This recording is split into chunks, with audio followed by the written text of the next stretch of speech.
Hi, everybody. Welcome to the podcast. Joining us today, I believe it is her seventh time as a guest, is Katie Anderson. Katie, how are you?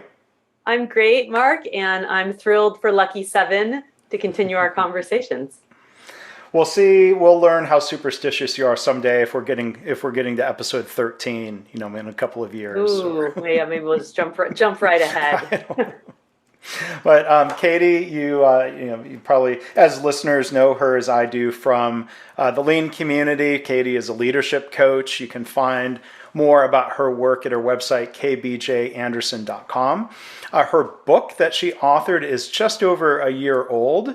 It is Learning to Lead, Leading to Learn. Lessons from Toyota Leader Isao Yoshino on a lifetime of continuous learning. I'll put links to past episodes in the show notes, and there was a really fun episode that we did together, Katie and I, with Mr. Yoshino on the My Favorite Mistake podcast. So if you've missed that I think is a must listen. The book has been available as a book and a paperback for just over a year, and the audiobook is now available. So we'll check that out. But Katie and I, we've sketched out like a conversation that has a few agenda points. So to give a bit of a preview, we are going to talk about something that Katie has been teaching and emphasizing, and I think is really important, about breaking the telling habit. So we're going to talk about that. We're going to talk about some recent findings of hers using, I can say I love this methodology, process behavior charts in the wild in an interesting setting. And then we're also going to talk about something she's offering that starts real soon called the Leading to Learn Accelerator. So I said I wasn't going to give much of an introduction. I've been talking a lot. So let me just turn it over to you, Katie, to hear your thoughts, kind of the high level on, getting away from telling. What does that mean? Why is that so important to break this habit? Yeah, absolutely. And, it's not that telling is wrong. We actually need to advocate for ideas, share our perspective, set a direction if we're in a leadership role.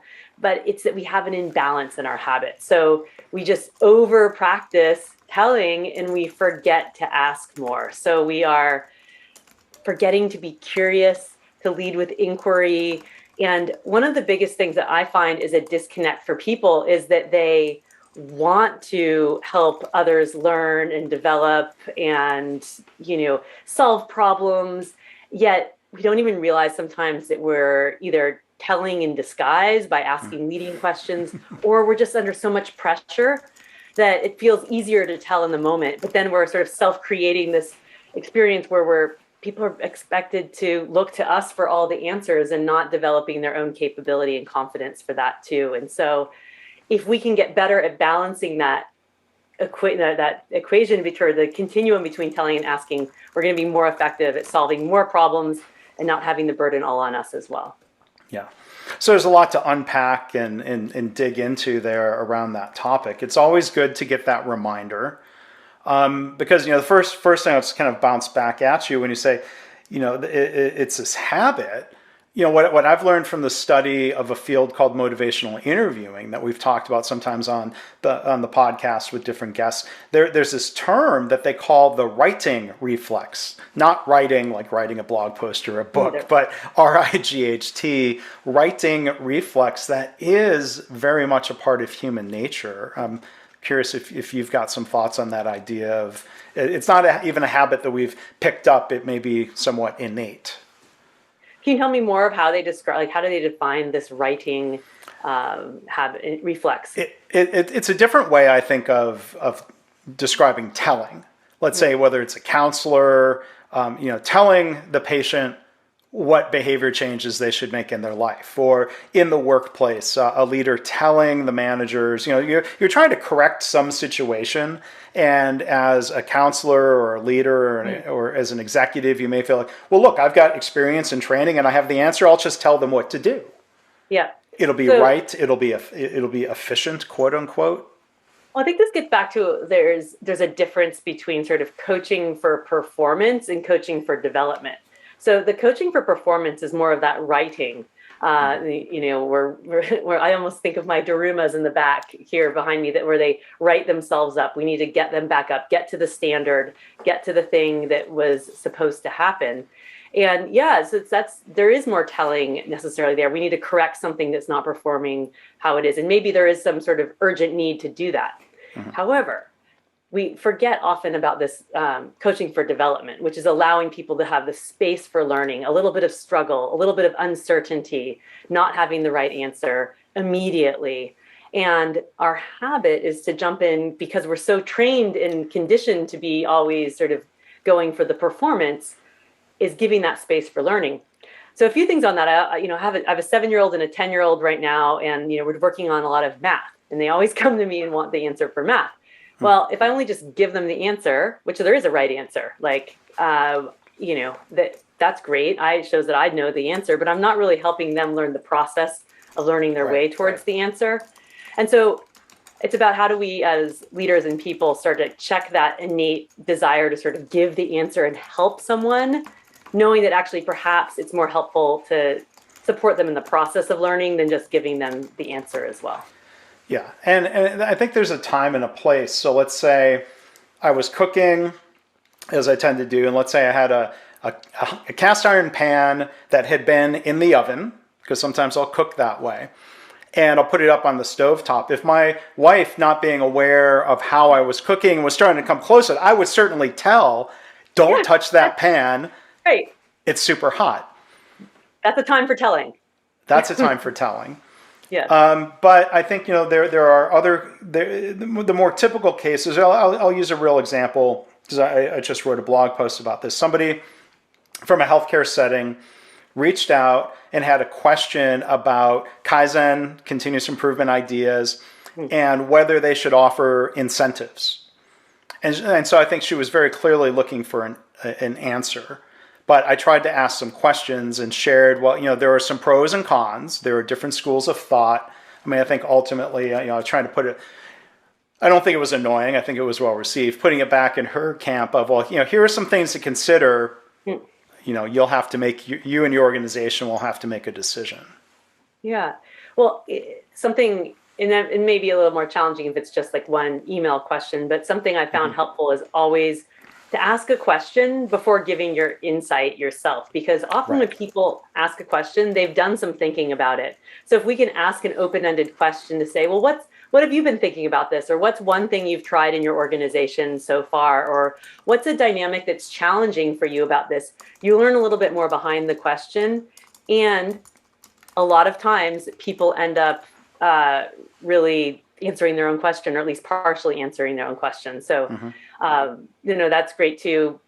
Giving some then feedback from my experience. Here are different things. How does this make you think about your own organization? And then asking a question back. So that's a nice strategy as well. Yeah, it is. And again, there's this direct parallel to what they teach in the motivational interviewing approach, where if somebody does sort of try to pin you down, like, well, tell me what you would do, or tell me what you think I should do, or if you've been given permission to share, there's the caveat. I think similar to what you're saying. Well, let me tell you what one organization did, and then I'm going to put it back to you. Well, what do you think is appropriate and correct for you? Yeah, totally. And there are times, well, in healthcare in particular, but I find this in other industries too. We're so conditioned to, you and I both have spent a lot of time working in healthcare organizations. That's how we originally met over a decade ago.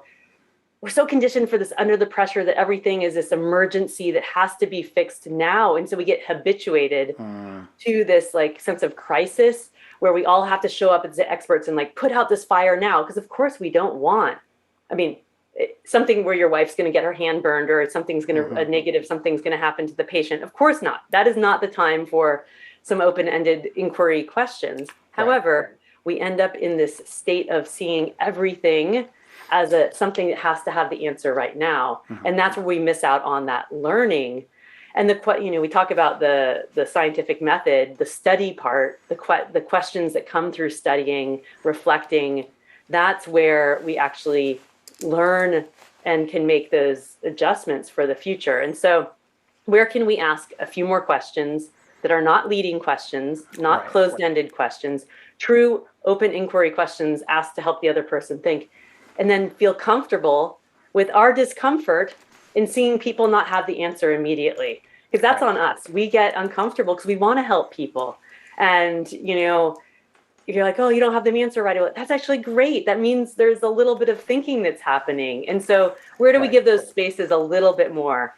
And so those are all the parts about how do we need to break our telling habit and start writing that balance and knowing when it's better to be telling and when does more open counsel have a greater impact. Yeah. And this is, I'm thinking of my wife again. This is a wife approved example when I've talked about questions or in different talks or, the telling question. I don't think I've been guilty of it in a while, but the one that comes to mind because I was slow to learn is the question of, honey, why are your socks laying in the middle of the bedroom floor? Like she was not really prompting root cause analysis.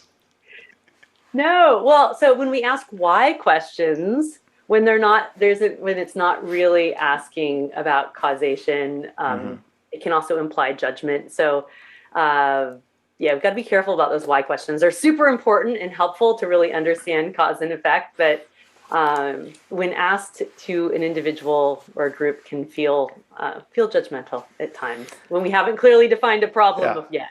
Yeah, and I realized. I mean, it was a way of her to say, please pick up your socks, and it would be better if you didn't do that. So, yeah. So I think that's another. Yeah. I have a favorite slide that I always share. That it's a mashup between a wolf and a sheep. It's kind of a funny looking animal, and often we are kind of proud of ourselves. We're asking questions, but we're really telling in disguise. So just like the sheep, the wolf dressed up as a sheep, we're basically advocating for a position or an idea or making a suggestion, yet we kind of put a question mark at the end of it.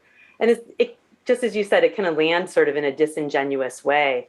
Yeah. So I really challenge everyone who's listening to pay attention to the quality of your questions. And if you're really there to help someone think a little more deeply or take some ownership on something, ask them real open questions, usually starting with what or how. And if you have a suggestion or something you're going to say, label it or actually say, like, I have an observation or I have an idea that might help you, or put it as a statement, not framing it as a question. So I think that is what I say, one of the most impactful things we can all do as humans, as leaders, as team members, is to really be aware of the quality of our questions and stop asking so many leading and prompting questions. Yeah. Yeah. I actually have a free guide that I want to offer your listeners too that I've just developed that gives some tips around this. So if you go to my website, and I think you're going to put it in the show notes too, which is kbjanderson.com, telling-habit, or just on my landing page as well. So there's some suggestions there that we actually spontaneously and unintentionally covered in this conversation as well. Yeah. I mean, one other example that comes to mind is, opportunities to coach executives who are, let's say, going out to a daily huddle, or there's some sort of review of here's the improvement work we've done in our department. And, the executive might realize, let's say they're thinking, and they know not to do the telling of, I think that was the wrong thing to do, right? So they can kind of hold that in and not be judgmental and not be direct. But then I've seen it slip out as a question of, well, why didn't you do such and such? And that really comes across with a sting. I mean, there's the power differential. And, I think, a question, what do you think of like the framing of, can you tell me about some of the things you considered? Is a softer way of trying to draw out, like, help me understand the thought process. Yep. Right. So putting it onto the process. So what are the steps that led you and the team to take this action? What were the other things you considered? What was the target you were trying to achieve? What was the impact of this thing you did? What are you learning? So even just all those framing around the process, still getting down to understanding causation, and at the same time, not in that sort of blaming sense. You and I have talked about How do we create cultures where there isn't the sense of blame and judgment so that people feel like they can bring forward their ideas? And so, Mr. Yoshino actually talked about this on his My Favorite Mistake on your podcast, about how it's so important the questions we're asking and the way we're responding really impacts people's sense of whether or not they can really make bad news visible. They talk about things. When leaders come in unintentionally, often saying the things like you just mentioned, it's shutting people down and actually creating the culture they're not wanting to. And so how do we start catching that for ourselves as well? Yeah. And I think that this is where I talk about like leading with intention. It's like, what impact do you want to be having? What's your role? What's your purpose here? And then what are the actions that are most in alignment with that? And how do we get more aware and self-aware of that? And being self-aware is key, and having a coach who can observe us in those moments when we're not being self-aware, that can be really helpful. One of the most helpful things I found when I had a coach back when I was a leader of a continuous improvement department in a large healthcare system, actually was working with a woman who's now a very good friend of mine, Margie Heganey, and she taught me this practice of she would sit in the back of the room and write down verbatim what I was saying and hand it back to me as evidence of my practice. And there was, and then I started to do that with the physician and administrative executives I was going to observe in the Gemba. And it was so helpful because we often think we're asking a lot more questions, not realizing how many statements we're making, how many leading questions we have. And so that's a nice way to get feedback in it. And I like how that framing of observable evidence. It's not about judgment. It's just like, here's your practice. What are you going to do with that? Right. So really can accelerate your own practice on that. You can record yourself too, but that's always, you have to listen to yourself after. Or watch. Because let's say for me, I could use coaching sometimes on body language. It's not even what I said. It may be facial expression, there might be tone. So there could be benefits to having a richer observation recording more so than just the words. But I know, absolutely. I remember there was a time, and I felt terrible about this. I remember this is the same healthcare organization when I was a leader of the continuous improvement department, and we were going to Gemba, and I didn't have a notepad that day. So I was writing down notes on my phone, and yet I got feedback later. People thought I was just emailing and stuff and checked out. And so like, oh my gosh, like that was so not my intention. I was like writing down good things to give kudos to, like in our debrief session.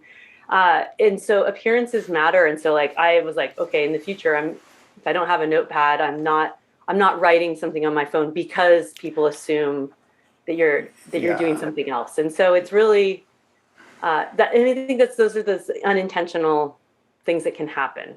Yeah. I've tried to get ahead of that at times when I've been in that position of trying to forgive my telling, but here's my example. I'm sharing an example.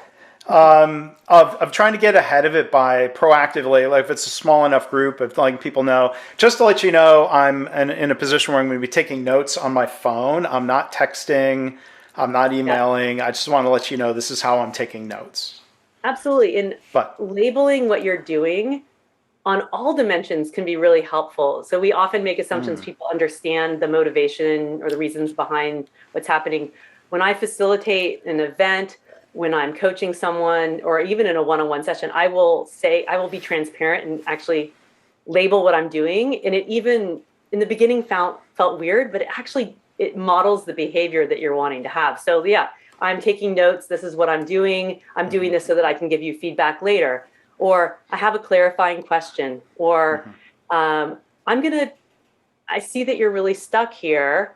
I'm going to take my coaching hat on, and I'm going to offer up some experience of mine. And now I'm going to ask you some questions around it. That goes back to the example you had. And so just labeling what you're doing and why you're doing it doesn't leave it up for interpretation, and also shows people sort of what better could look like from a behavior standpoint.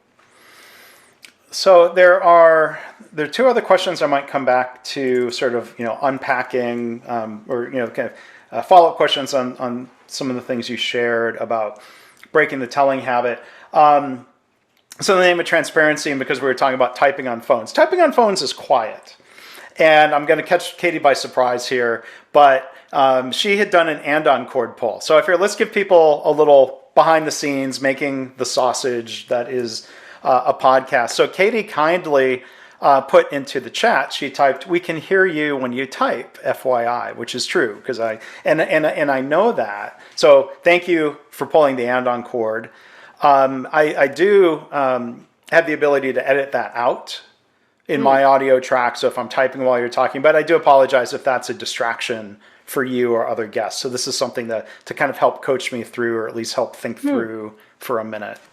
Oh, I was less worried about me and more worried about the audio experience of everyone who is listening to us. Thank you for listening, by the way. Yes. So. And so at least the ability to go and edit that out will shield, because the podcast listeners might say, well, wait a minute, no, I wasn't hearing typing. It is harder to edit out on YouTube because it is a single audio track in the video. So unless I process the audio, remove that little bit of typing, and then overlay that audio on top of the video. But there are by many multiples, like 20x more podcast listeners than there are YouTube video viewers. Yeah. So that's one of the things. But I've been thinking about a countermeasure, and at some point maybe I'll have to experiment with this, or maybe listeners can let me know what they think. Because I've got this Mac keyboard. It's a little bit clacky. External keyboard. I've got an iPad, and I bet. Well, there's two different countermeasures. Like there's the high tech. Sorry to get sidetracked on this, but if I can use the iPad as a keyboard, that would be a lot more quiet. Or you know what? Maybe pen and paper. I used to take. Get back to those verbatim notes. Well, and we'll talk about this on a future episode. But I've gotten very interested in audio quality and all of these things that I didn't know about, as well as I've gone through this last year of producing an audiobook and more. So we'll dive into that in a future episode. But I've learned a lot about audio quality and audio input. And in the radio or podcast business, that's called a teaser. And or a tease, and we'll talk about that. And this, to further pique people's interest, we're going to talk about that in an episode of My Favorite Mistake, right? Ooh, yes, I have a new favorite mistake, and I can't wait to unpack it with you, Mark.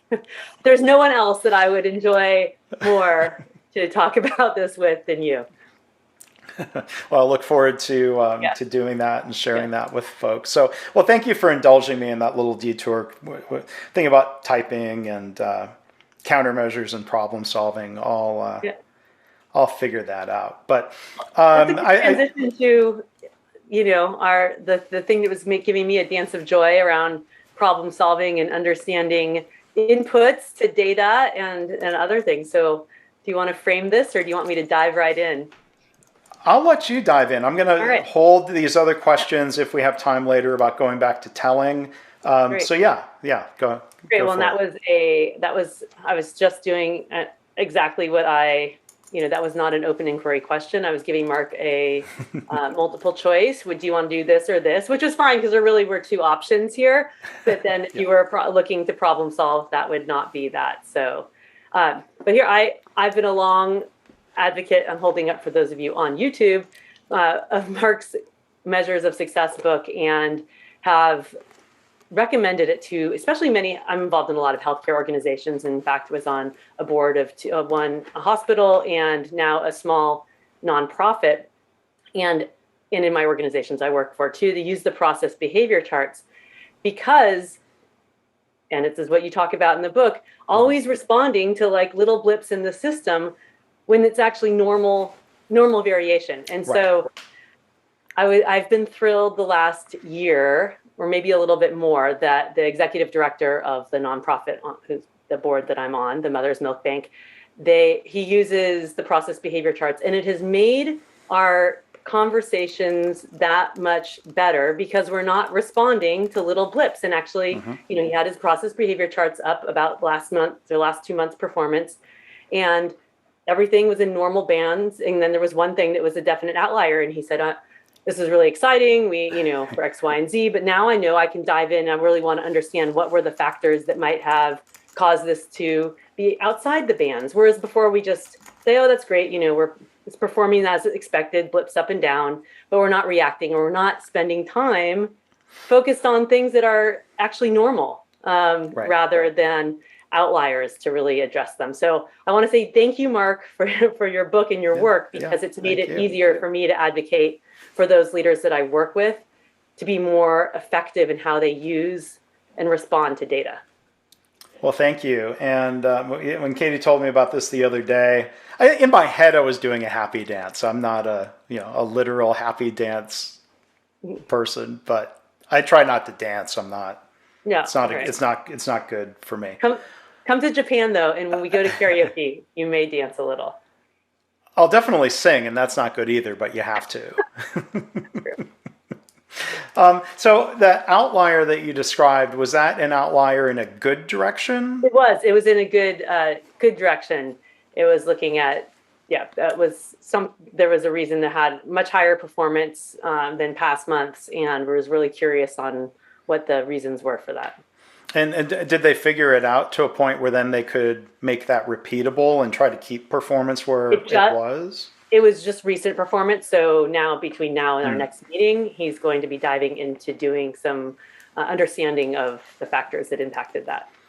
Yeah. But yes, it's going to help inform how do we standardize, or what are the factors we can control to repeat this for better performance. Yeah.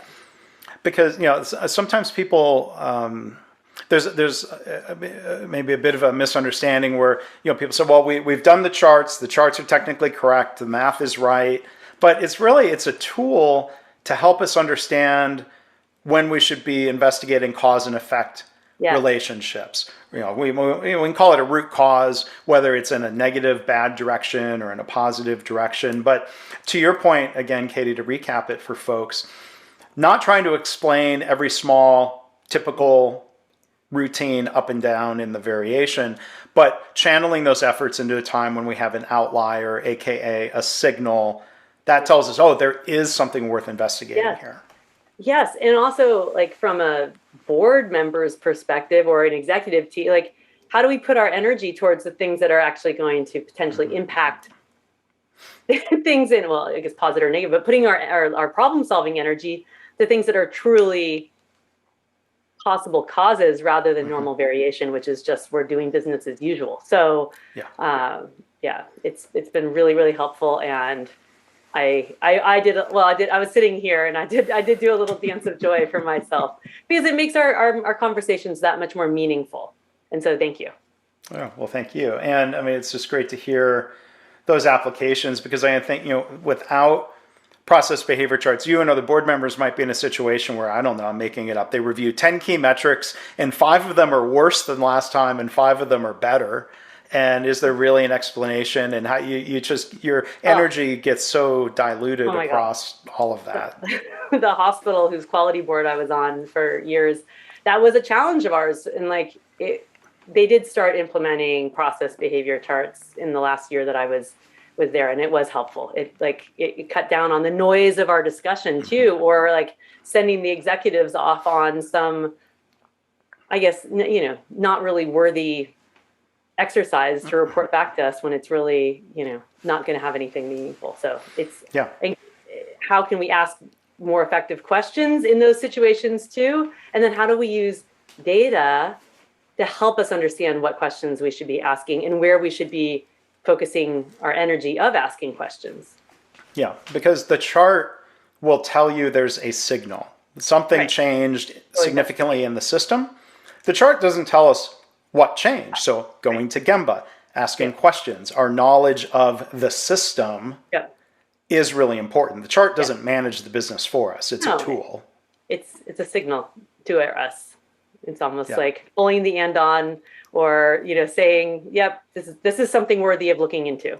Yeah.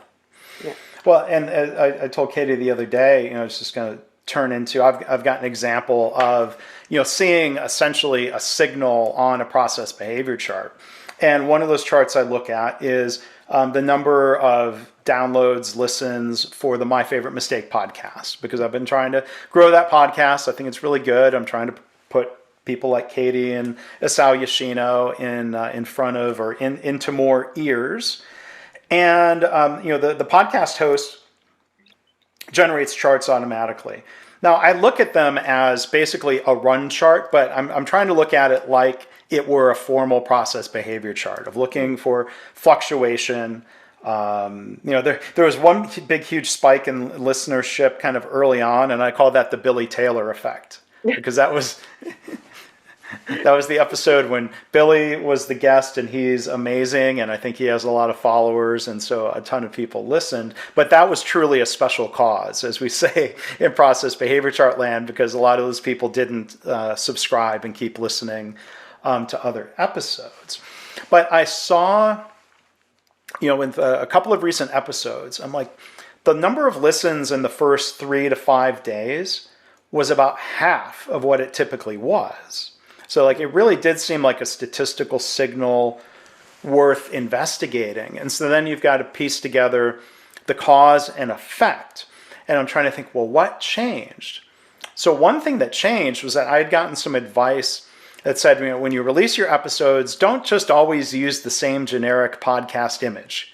Create a custom version of the image for each episode so I can feature my guest's face and not just the drawing of my face. And so I implemented that change. And the hypothesis that was suggested to me was that you will increase listenership by doing these custom images. So I put the custom images in, and then listenership fell by half. I thought, wait a minute, did I confuse my audience who are used to seeing a certain image and visual? And I even went back to the person who'd suggested this, and he's like, oh, I've never heard of listenership dropping by half after doing this. And so I'm trying to piece together cause and effect. It didn't seem like a reasonable hypothesis, but it was all I had. Well, then I get an email from the podcast host saying, oh, we've had some system error, and we just put an update in, and there was this 1 week period where listens weren't being counted accurately. We've now refreshed the system, and if you go back, and sure enough, I went back and those numbers were not cut in half. It was a data glitch. It was not cause and effect having anything to do with the change I made to the images. So I thought there was, at least for me, a real lesson there of be careful about those connections between cause and effect. Yes, and don't make assumptions, right? So it's great. It's a great story, and it's a nice connection between all the things we've been talking about here today. But, at least, to my credit, I was puzzled. Thankfully, it wasn't some situation where, who was I going to get upset at? Maybe other than asking myself, why'd you make that change? But I could see where people could fall into a situation where there's some misleading assumption about cause and effect, and then somebody might react badly, and then there's sort of double layers of apology that might need to be given. I'm apologizing for making an assumption. And and listenership is not down; it's up. So that's great. Let's see. So we're going to talk about. I do want to come back. I think we have time. Back to the telling topic, and then we'll talk about the Leading to Learn Accelerator. And you can learn more about that. Link will be in the show notes: kbjanderson.com/accelerator. You made reference. I was going to ask you to elaborate. When we talk about this balance. The time and a place for leaders to tell. It sounded like you were saying, that sometimes strategic direction has to be told, but then the detail of how are we going to get there can be drawn out by asking. Is that a fair summary of what you were saying? Yeah, that's a great summary. So in the book Learning to Lead, Leading to Learn, I talk about this framework of the real essence of leadership is threefold, and I call this now the Leading to Learn framework. It's about setting the direction and providing support and developing ourselves. And the developing ourselves is because we have to get better at knowing when and how to set the direction, and then when and how to provide support and develop other people. So the telling is a leadership role is about what is the expectation, what's the challenge we need to move towards, what's the direction we need to be going in. And that doesn't mean that you don't have inputs and you don't ask questions to make an informed decision. Yet the leader's role is to ultimately make the decision on where to go. So ask questions, get the input you need, understand context, current condition, capabilities, and then decide where to go. And that is to create that alignment of energy, focus, and so we're not like scattering to the wind. However, if then the leader's saying, this is where we're going to go, this is how we're going to go, this is exactly what you're going to do, and no other ideas are welcome, well, you may get some compliance, but you're really not going to get followership. You're not going to get the engagement. And importantly, you may not know the best way to get there because you're not as connected to the work. And so really then it's about setting that direction. And then how do you create a capable, confident, group of people who leverage their creativity, their problem solving, their knowledge of the work, and to give ownership for solving problems at different levels of the system. And of course, to create the systems and structures that allow for collaboration and for learning and experimentation and communication, of course, all of that. But that's how we really create a learning organization that's people-centered and that's also striving towards achieving the value and the organizational outcomes that are needed at the same time. And so, nice summary there. It's like setting the direction is the telling, providing the support is the asking more questions and helping people learn.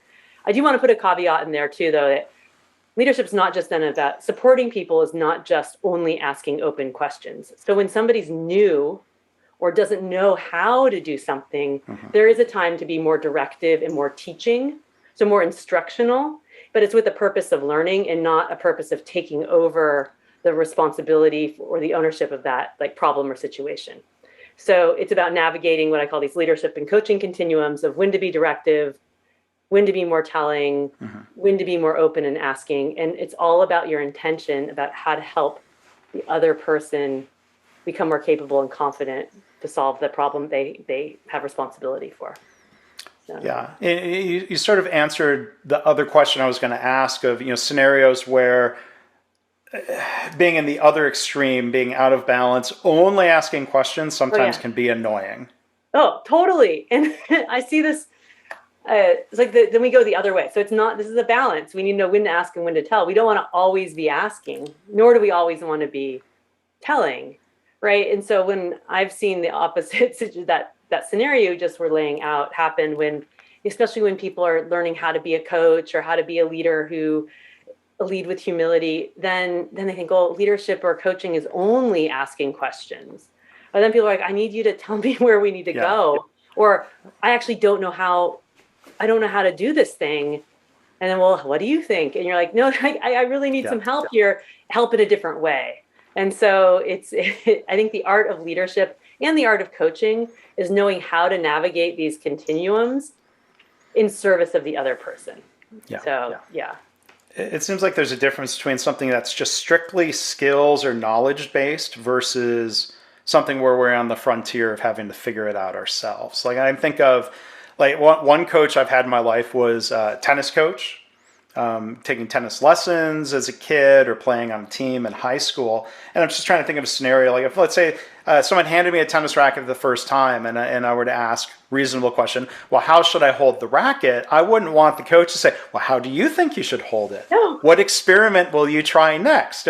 But like a coach would probably say, if I remember right, well, here are two different ways you could hold the racket. Like there are a couple of different grips. There's not just one way to do it. Why don't you try them and see which feels better to you? Like that might be a good middle ground. Yeah, absolutely. Or there might be we have standard work and we're teaching the standard work. And if you have suggestions to improve it, let's work on that. It's the same. Yes. So we tend to be more directive in when someone's more novice and the situation or the thing is like less complex. So pretty simple.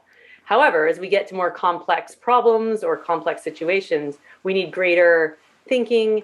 And as people get more advanced and more expert in their skill, that's where then more open counsel is happening. So, as you're getting to be a more expert tennis player, you're learning more strategy and how do you think you should have responded to that serve, opposed to these are you're learning the things that the ways to respond, and then you have to be able to figure out how to. Same with surgical trainees. You're not going to say, well, how do you think you make that first incision? But later, then the head physician is going to say, on a complex, well, how would you think about approaching this case? And hear their thinking first, and then might do some teaching if that's needed. And so when we hear someone's thinking first, we know where they are on that continuum, and do they need us to be more directive, some teaching, or continuing to ask questions is getting them to the answer themselves. Yeah. So we're the guide. That's what we own. Yeah. So there's an opportunity, I'm sure for people, if they sign up for the Learning to Lead Accelerator. One is to, the content and the information, but then as I'm guessing here, I think it's a reasonable hypothesis that Katie, you're modeling, but through the structure of this program, you're modeling some of those behaviors and guiding them and coaching them in a way you hope they might coach others. Absolutely. So the Accelerator has been so much fun for me to create and also engage with people around the world on. I led the first open enrollment Accelerator as an experiment in the winter, or if you're in Northern Hemisphere, winter, in February and March of this year, 2021. I've done some custom engagements with other companies, including the Port of Seattle, and I'm about to launch the next open enrollment in October here. And it's a nice combination of using Mr. Yoshino's stories that are within Learning to Lead, Leading to Learn as sort of the learning experience.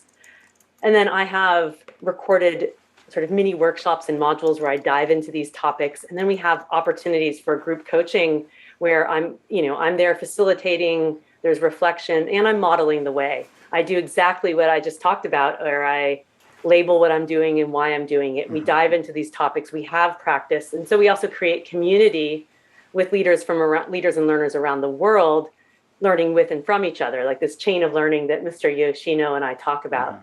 So it's nice that it's a combination of both self-paced learning as well as these live interactive components as well. Yeah, so it's a nice, when you talk about people participating from around the world, the hybrid model probably helps with that pretty significantly. And then live interaction, you do your best to find a time that everyone can take part in, or times. Well, I did. So the first time I ran this, I only had one live coaching time. And this time I'm doing two, so that it gives people more opportunities to have a time that works in their time zone. And also the sessions are recorded and can be viewed later. In fact, there's a great case study of a wonderful man and leader who named Steve Watts, who I've worked with for years. And he was in the Accelerator this last cohort, the COO of a company called Walters and Wolf here in California. And he sort of listened remotely to half of them because he couldn't join them, and other times joined live. And he even said he kind of liked just listening to the sessions, even when he couldn't go live, because he could go on a walk and think and go back and reflect. And so it gave him some space for that. So you don't have to always be there live, and there's still a way you can be part of that community. So yeah, if you go on the Accelerator page, there's links to Steve talking about the program and his experience, and other people as well. And tying back to the topic that we've been talking about here, asking questions, that has been one of the most, important pieces of feedback or transformation people have experienced through the program. They really feel they've gotten much more effective of asking questions to others and asking questions of themselves, and through this process of reflection and learning. And so some things that they weren't expecting, where they were expecting, of course, improvement in a professional way, but also experienced that they were reconnected with a sense of purpose for themselves and how they were showing up in their personal lives as well.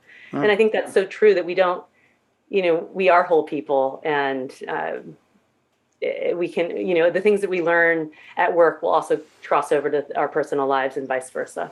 Yeah. And I've seen some of those endorsements or reflections that people have shared. You mentioned chief operating officer, but who is this geared toward? Leaders at all levels? Really, leaders at all levels, from, and in the last programs, we've had a mix of people, independent contributors, maybe a bit earlier in their career, continuous improvement practitioners and continuous improvement leaders, say, who own the responsibility for large teams, new managers, so making that transition from independent contributor to a manager or director, and then senior leaders from vice presidents, presidents, and C-suite executives. And we had like 10 different countries represented last time, and already having a global representation for the cohort that's coming together here. what I love is that we all can be learners and leaders together. And so just like, we learn from Mr. Yoshino's stories in the book, Learning to Lead, Leading to Learn, there are things he's learning at the beginning of his career and then all the way to the end. And yet these experiences we have can be meaningful no matter what stage that we are. And that, and seeing that people, almost like your level or your role, maybe it changes your perspective a little bit, or the problems and challenges you're having, but ultimately it goes back to sort of our humanness, that we all have this sort of innate desire to tell because we want to be helpful. We need to figure out how do we show up more effectively to help other people, no matter what our level, I'm using air quotes, level is in the organization or what our sphere of influence is. Yeah. Yeah, it's good. It's good you verbalize that, because if people can hear my typing, they can't hear air quotes. So yeah. Good to, well, you're on unquote. YouTube, you can see my air quotes. So yes. The whole of me, part of my whole person, I like to tell dorky jokes sometimes. And every time we get into the topic of questions, here's my favorite question. I'm going to just throw it at you right here. Do you like open-ended questions? I do like open-ended questions. Yes. The flip side of that joke is, tell me about your favorite closed-ended question. I don't think that one's as funny as so do you like, sometimes at a lean conference or something, you really catch someone off guard. It's like, so do you like open-ended questions? You're like, yeah, yep, I do. They're like, and they're like, with that. Yeah, go ahead. Well, and then they're also thinking, Mark, you're very bad at those open-ended questions. Yes. I think they get the joke. Yeah, no, it's just think oh my gosh, if you listen to the radio, even just like all these leading questions, one, and like all these closed-ended questions. So if you could if people ask you closed-ended questions, just answer yes or no, and quickly they'll see that there's not a lot of dialogue that happens from them. But I don't know, like, also if people ask, multiple choice or like, questions, you can just feel the box coming around you. You're like, my answer is none of those three options. Like, how about this or this or this? And you're like, none of the above. Like, and so we're doing the thinking out loud, and we're unintentionally putting like boundaries. You're not seeing I'm putting a little box, my hand with a little box, boundaries on thinking. So be open. What you were doing there looked like a different dance, more like a Madonna dance instead of a happy dance. Vogue. That's what you're almost. Yeah, and then here I can do this. I can do it. Go to the video. You can see me do that. Can you walk like an Egyptian?